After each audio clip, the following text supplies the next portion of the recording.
আসসালামু আলাইকুম। আশা করছি সবাই অনেক অনেক ভালো আছো। তো এই ভিডিওতে আমরা আইসিটি তৃতীয় অধ্যায় হচ্ছে সংখ্যা পদ্ধতি ও ডিজিটাল ডিভাইস চ্যাপ্টারের বরিশাল বোর্ড 2023-এ আসা একটা সিকিউ সলভ করব। তো কোয়েশ্চেনে বলতেছে সম্প্রতি লাল ও সবুজ দলের মধ্যে একটা টেস্ট ম্যাচ আয়োজন করা হয়েছে। আচ্ছা, লাল দল প্রথম ইনিংসে করে, আচ্ছা এটা একটা বাইনারিতে দেয়া আছে 1-1-0-1-0-1-0 এই রান করে। তো সবুজ দল, আচ্ছা সবুজ 10 হবে না, সবুজ দল এখানে হবে। তো সবুজ দল প্রথম ইনিংসে 9 উইকেটে হচ্ছে করে 347, এটা হচ্ছে ডেসিমালে দেয়া আছে এত রান। তা লাল দল দ্বিতীয় ইনিংসে করে হচ্ছে এত রান দেয়া আছে। ভিত্তি কি? ভিত্তি তো জানো তোমরা কি, কোনো সংখ্যা পদ্ধতিতে একটা সংখ্যা বোঝানোর জন্য সর্বমোট যতগুলো অঙ্ক ব্যবহার করতে হয় সেটি হচ্ছে আমাদের সংখ্যাটির ভিত্তি। যেমন দশমিক সংখ্যা পদ্ধতিতে 10টা হচ্ছে ডিজিট আছে 0 থেকে 9 পর্যন্ত, অক্টালে হচ্ছে 8টা আছে 0 থেকে 7 পর্যন্ত। মানে যতটা আমাদের সংখ্যা ব্যবহার করা, অঙ্ক ব্যবহার করা হয় সেটাই হইতেছে তার ভিত্তি। তো এইটা আমরা জানি। এখন খ নাম্বারে বলতেছে পৃথিবীর সব মাতৃভাষার বর্ণকে ইউনিকোড কম্পিউটারে বর্ণে পরিবর্তিত করেছে। আচ্ছা, পৃথিবীর সব মাতৃভাষার বর্ণকে ইউনিকোড কম্পিউটারের বর্ণে পরিবর্তিত করেছে মানে কি? পৃথিবীর সব যে মাতৃভাষা আছে না, বাংলা আছে, ইংলিশ আছে, তারপর হচ্ছে উর্দু আছে, এই সবগুলা হচ্ছে আমাদের মাতৃভাষার বর্ণগুলোকে ইউনিকোডে কম্পিউটারের বর্ণে পরিবর্তন করছে। মানে কম্পিউটার, এটা তো আমরা তো লিখি হচ্ছে আমাদের ক খ গ খ, কিন্তু ইউনিকোড এটাকে কী করছে? কম্পিউটারের বর্ণে, মানে কম্পিউটারে এখন যে তুমি দেখতে পাচ্ছ এগুলা সেটা হচ্ছে আমাদের ইউনিকোডটাই হচ্ছে রূপান্তর করছে এই যে এইগুলা বাংলা লেখাগুলাকে, ঠিক এইটাই বোঝাইছে। তো এখন এখানে লিখবা হচ্ছে পৃথিবীর সব মাতৃভাষা বর্ণকে ইউনিকোড কম্পিউটারের বর্ণে পরিবর্তন করেছে, এই লাইনটা লিখবা। তারপর লিখবা হচ্ছে ইউনিকোডের পূর্ণরূপটা দিয়ে দিবা।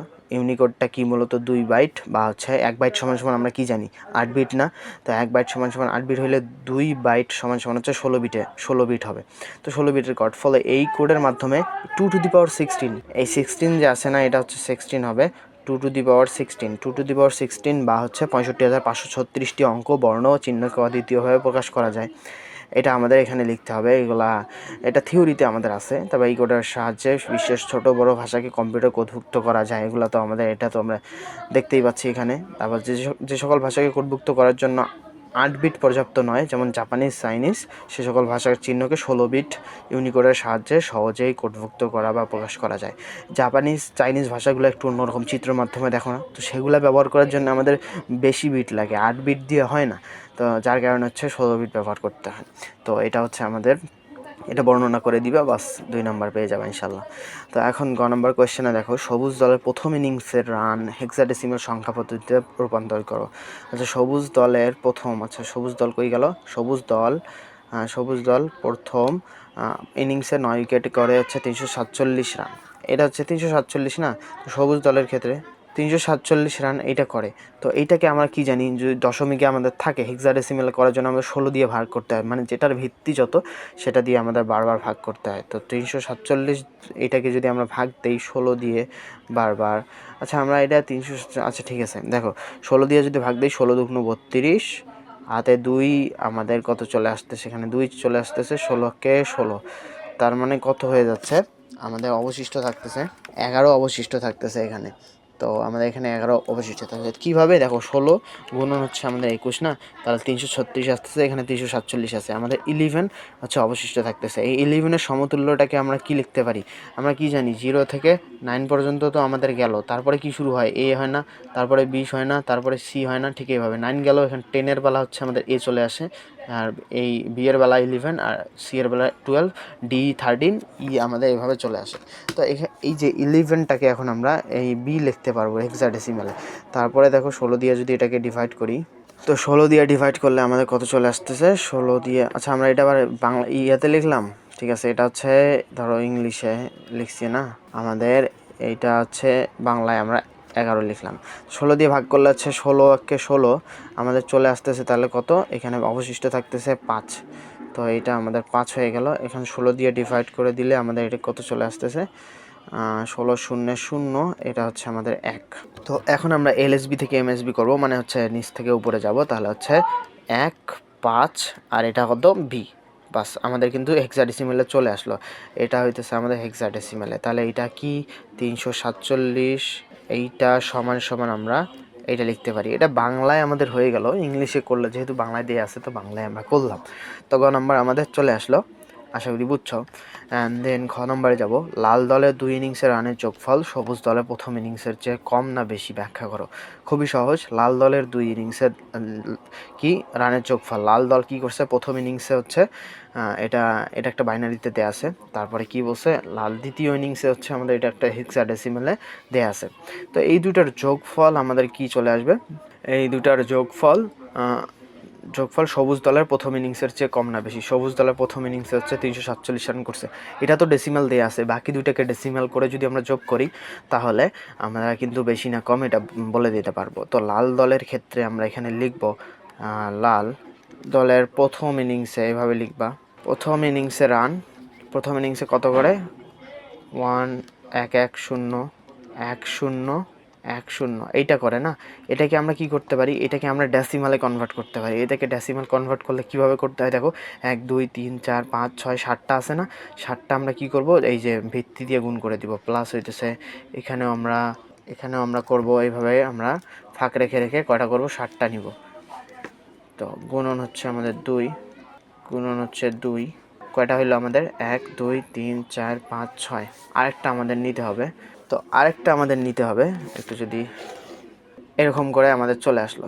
এখন আমাদের কি দিতে হবে, এদিক থেকে মানে ডান দিক থেকে আমাদের এগুলো পাওয়ার দিতে হবে। 0 ও এখানে হচ্ছে 1, এটা হচ্ছে 2, এটা হচ্ছে আমাদের 3, এটা হচ্ছে 4 5 6, এভাবে দিতে হবে। তো এই পাওয়ারগুলো দেওয়া হয়ে গেল না, আর এখন এগুলো আমরা বসাই দিব, 1 1 0 1 0 1 0। তো এটা তো আমাদের 0 হয়ে যাবে, যেগুলো আমাদের 0 চলে আসবে সেগুলো আমরা মার্ক করে আমাদের ক্যালকুলেশন করার দরকারই নেই। তো আমাদের কয়টা চলে আসলো, 3টা 0 চলে আসলো। আর এগুলাকে ক্যালকুলেশন করলে দেখো 2 টু দি পাওয়ার 6 না, 2 টু দি পাওয়ার 6 প্লাস হচ্ছে আমাদের কত 2 to the power 5, 2 to the পাওয়ার 5 এখানে, তারপর হচ্ছে 2 টু দি পাওয়ার 3 প্লাস হচ্ছে 2 টু দি পাওয়ার 3 আর একটা কত প্লাস হচ্ছে 2, এগুলো আমাদের হইলো। তো আমাদের কত চলে আসতেছে, 106 চলে আসতেছে। তো 100, আচ্ছা আমরা এই বাংলা ইংলিশ আবার ভুল করছি দেখছো, এখানে হচ্ছে বাংলাতে লেখা, আবার এখানে আবার কি করলাম 0 1 2 3 এগুলা আবার আমরা লিখছি। তো এটাকে আমরা বাংলাতে লিখতেছি, পরে আবার অনেকে এসে যাচ্ছে আবার ইয়াতেই আবার ভুল বলবা যে ভাই এটা কী করছেন, তো বাংলা ইংলিশ একসাথে করে দিছেন, তো এটার দরকার নেই। আমরা 0 1 2 3 4 5, তো আমাদের কত চলে আসলো, 106 চলে আসতেছে না, 106 চলে আসলো। তো এটা আমাদের কি ডেসিমালে চলে আসলো। তারপর লাল দলের দ্বিতীয় ইনিংসে রান আমাদের কত হবে, দ্বিতীয় ইনিংসে কত রান করছে লাল দল, দ্বিতীয় ইনিংসে হচ্ছে C3 এই রানটা করছে। তো এইটাকে আমরা কি করতে পারি, এটাকেও আমরা ডেসিমালে কনভার্ট করতে পারি। সি এর হচ্ছে আমাদের কি সমতুল্য ভ্যালুটা আমরা কীভাবে নির্ণয় করতে পারি, 0 থেকে 9 চলে গেল, 0 থেকে 9 না 9টা গেল, তখন 10-এর বেলা কী হবে, এ চলে আসবে, 11-র বেলা বি, আর 12-র বেলা হচ্ছে আমাদের কত সি চলে আসবে না, এইটা 12। তো এইটা সি এর মানটা আমরা 12 এখানে বসাই দিতে পারি। তো 12 সি এর মানটা 12 এখানে বসাই দিব, যেহেতু 2টা ডিজিট আছে তো আমরা কী করব 16 প্লাস এভাবে আমরা 2টা দিব 16। তো প্রথমটাতে 0, তারপরেরটাতে হচ্ছে 1, তো এটাতে 3 তো বসাই দিব, আর সি এর আমাদের যে সমতুল্য ভ্যালু সেটা আমরা বসাই দিব হচ্ছে 12। তো আমাদের কত চলে আসতেছে দেখা যাক, আমাদের চলে আসতেছে 12 গুণন 16 প্লাস হচ্ছে আমাদের 3, তো ওদের 195 চলে আসতেছে, 195। তাহলে হচ্ছে লাল দলের মোট 2 ইনিংসে মোট রানটা তাহলে কত হবে, মোট রান আমাদের হবে হচ্ছে 195 প্লাস হইতেছে 106, তাহলে হচ্ছে 301 আমাদের চলে আসলো।